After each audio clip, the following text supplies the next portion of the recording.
Mga bro, isang exciting na balita ang umusbong para sa Philippine Air Force, PAF, ang plano para sa 12 karagdagang FA-50 fighter jet sa ilalim ng Re-Horizon 3 phase ng AFP Modernization Program. Malinaw na seryoso ang gobyerno sa pagpapalakas ng ating air capabilities. Ang FA-50 Fighting Eagle, na gawa ng Korea Aerospace Industries, KAI, ay napatunayan ng epektibo sa mga nakaraang operasyon. Bilang light combat aircraft, ito ay versatile sa iba't ibang misyon, mula sa air patrols hanggang sa close air support.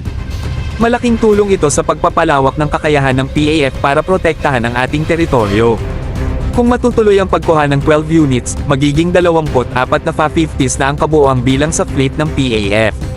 Ibig sabihin, mas maraming sorties ang pwedeng gawin para sa maritime patrols, training, at combat missions. Isipin nyo mga bro, mas secure ang ating himpapawid laban sa anumang banta. Hindi lang ito tungkol sa depensa, kundi pati na rin sa pagbuo ng mas modernong Air Force.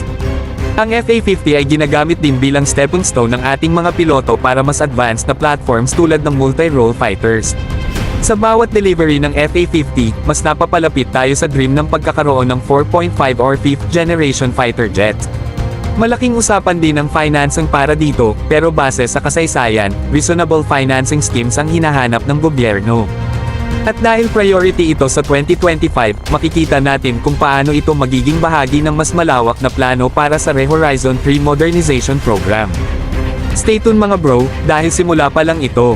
Ang pagdaragdag ng 12 FA-50 ay hindi lang upgrade para sa PAF kundi isa ring simbolo ng commitment ng bansa sa ating seguridad at modernisasyon.